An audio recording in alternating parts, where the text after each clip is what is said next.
Bienvenido, Federico, ¿cómo está? Bienvenido, un gusto conversar contigo. Lila, Adriana, qué gusto saludarlas, ¿cómo están? Muy bien, ¿qué tienen estas ciudades, Viena, Copenhague, Melbourne, Sydney y Vancouver, para estar en el top 5 de las mejores ciudades para vivir? ¿En qué se traduce esa calidad de vida o esos factores característicos que hacen que estén ubicadas y rankeadas en esta lista? Bueno, primero que nada tienen servicios públicos de muy buena calidad y yo diría que ese es el factor distintivo. Estas ciudades que ustedes mencionaron en el top 5 son las que principalmente han ido rankeando pues en distintos lugares en los últimos 30 años, ¿no? Han cambiado, a veces Melbourne es primera, a veces Toronto está en primer lugar, Viena pues la mayor parte del tiempo ha estado en primer lugar, pero pues suelen estar en el top 5, ¿no? Como comentaron ustedes. Pero el primer distintivo es que tienen muy buenos servicios públicos. Eso hace que la gente pueda vivir bastante bien. Y no solo es que tengan muy buena calidad, sino que la gente tenga acceso a esos servicios públicos, que sean gratuitos. La sanidad, por ejemplo, la salud, el transporte público es de muy buena calidad, tiene muy buena cobertura. Aquí hemos hablado de esas cosas. La vivienda, por ejemplo. Les voy a dar un dato de Viena que muy poca gente conoce. En Viena, cerca del 80% de la gente en Viena renta la vivienda, tiene un arrendamiento, no es propietaria de la vivienda. ¿Por qué? Porque la ley de vivienda en Viena es muy favorable para los inquilinos. Uno tiene contrato de por vida y no pueden aumentarle el costo de la renta por nada. Está prohibido por ley. Bueno, no lo voy a personificar en ustedes, pero si alguien está rentando una vivienda en Viena y muere, el contrato lo hereda a su hijo. Entonces, las condiciones de la vivienda son muy favorables. Yo tuve la oportunidad de estar en Viena un tiempo. Yo pagaba la mitad de el arrendamiento que pago por un departamento con condiciones similares que en México. Claro, también Es hay que decir, señalar en México, que son en economías en las que no hay inflación Claro, y no hay entonces una inflación. tasa es justo para el dueño, el propietario del inmueble, porque en contextos como los nuestros, en América Latina, una legislación como esa resultaría, Bueno, como la que tenemos nosotros. exactamente, como la que teníamos nosotros, resulta adversa quizás a quien es el propietario y se va devaluando su dinero. Allá no es el caso. fíjate, por ejemplo, ese es un dato muy curioso. En México la inflación en los últimos 15 años más o menos ha rondado entre el 3 y el 5%. No, es una inflación muy bajita, pero no es como en Austria, que suele ser el 1.25%, ¿no? Pero incluso poniendo en esos términos, pues que uno pague el metro cuadrado de vivienda al doble en México, pues sí es desproporcionado, ¿no? Pero creo que hay un valor detrás, ¿no? En Austria, que perciben la vivienda como un derecho y no como una mercancía. ¿A qué me refería con esto? El gran número de viviendas en Austria son propiedad o del gobierno o de empresas que tienen condiciones para la vivienda, no pueden hacer un gran negocio, ¿no? Sus ganancias están limitadas. En contra de lo que muchos pensamos, como en los contextos latinoamericanos, Ujú. la vivienda no es propietaria de alguna persona, ¿no?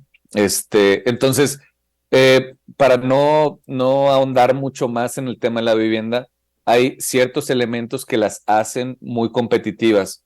Prácticamente Austria, que les digo, lleva siendo la ciudad con la mejor calidad de vida en el mundo durante mucho tiempo, tiene este tipo de condiciones que la vida sea pues bastante atractiva en esos lugares.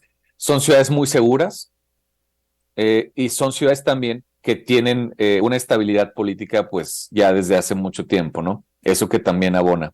Eh, sin embargo, valdría la pena también comparar los escenarios latinoamericanos. ¿Cuáles son las ciudades de América Latina que llegan a estar en este ranking de la revista The Economist?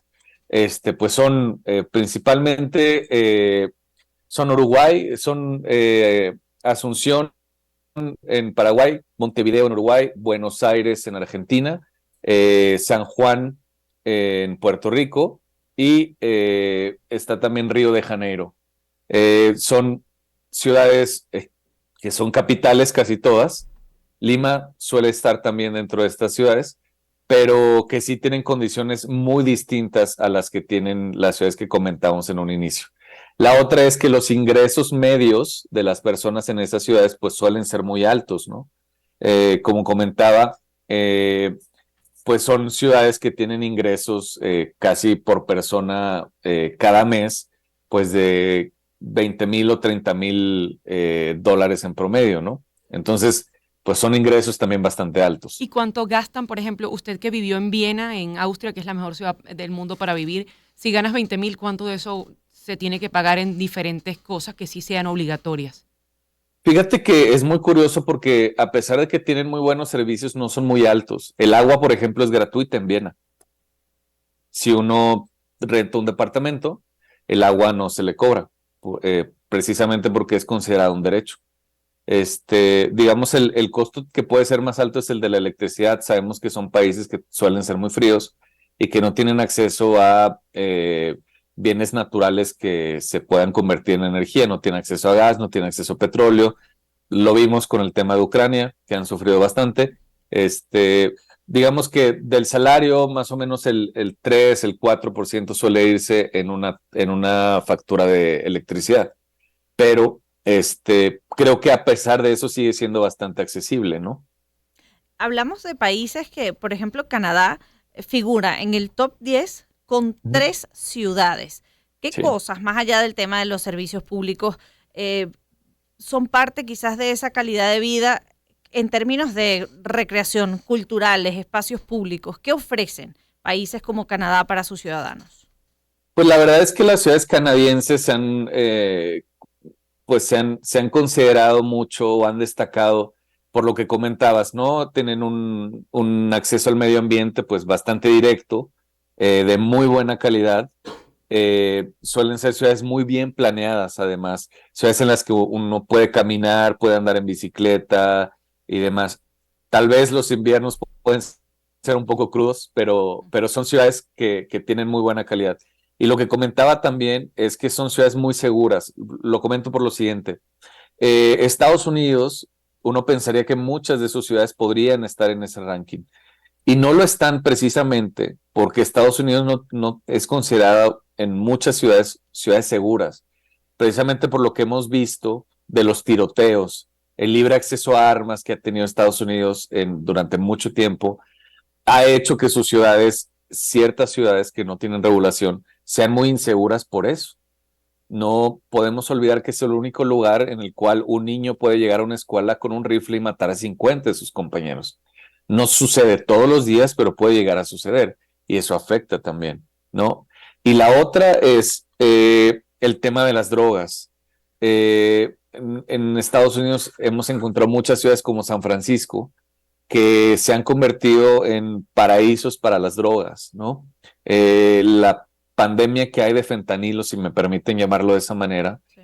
ha convertido las calles de San Francisco y de Los Ángeles, sobre todo de la costa este, en lugares que son inhóspitos y muy inseguros porque hay mucha gente en la calle que está consumiendo esta droga, ¿no?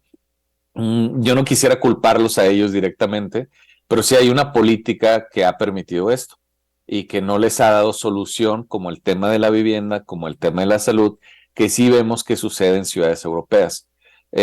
Sí quiero dejar bien claro que las ciudades que quedan en los primeros lugares del ranking tienen muy claro el papel de los servicios públicos que hay. Hay librerías, hay centros culturales, hay cines, hay acceso a la salud, hay acceso a la educación para todo el mundo. Y eso no necesariamente sucede en ciudades como en Estados Unidos, donde entrar a una universidad es básicamente un privilegio. En Finlandia, que también está muy bien rankeada, en Helsinki, pues la educación privada básicamente está prohibida. En Helsinki toda la educación es pública. Y Helsinki, en el ranking de educación, es la ciudad número 1 hace 30 años, igual. Entonces, creo que la reflexión que nos deja en América Latina, si me lo permiten, Ujú. es que el papel de los servicios públicos es básico para que haya una buena calidad en nuestras ciudades. Por eso hay que fortalecer los servicios públicos, los básicos y los que no son tan básicos. Por ejemplo, esto es muy curioso también. Casi todos los cines en Austria son de una empresa pública, son del gobierno. y tienen bastante buena calidad. Los gimnasios públicos también son de muy buena calidad. Por eso son tan baratos, porque tienen muy buena calidad, compiten con los privados, entonces los privados tienen que bajar sus precios y todos son bastante baratos. A mí siempre me han dicho, oye, bueno, pero es que en Alemania, en Austria, en París, donde has estado, pues sí, la vida, los ingresos son muy altos, pero la vida también es muy cara. Pues no, no, tal vez en Viena, donde estuve, es el único lugar donde pude ahorrar dinero como estudiante, porque pues era muy barato. Entonces, la vivienda era barata, los servicios eran gratuitos, entonces el gasto básicamente era en irse de farra, en irse de parranda, o en ir a conocer algún otro lugar, ¿no? Federico, muchísimas gracias por haber compartido con nosotros estos minutos. Federico Taboada, arquitecto urbanista mexicano, dando cuenta de las 10 mejores ciudades para vivir de acuerdo con la revista The Economist, y la peor de acuerdo con The Economist es Damasco en Siria, dado obviamente el conflicto bélico allí, pero bueno, uno puede estar de acuerdo con esa suerte de propiedad del Estado cuando el Estado lo administra bien. El problema es cuando el Estado decide administrarlo mal y bueno, welcome to the jungle. Gracias, Federico, por tu tiempo. Adriana, Lila, que tengan muy bonito día. Gracias. Igual Feliz inicio de semana. Federico Taboada, arquitecto urbanista. 9:37 de la mañana nos corresponde hacer publicidad y hablarles de la Clínica Leopoldo Aguirre Vere, una institución que históricamente le ha brindado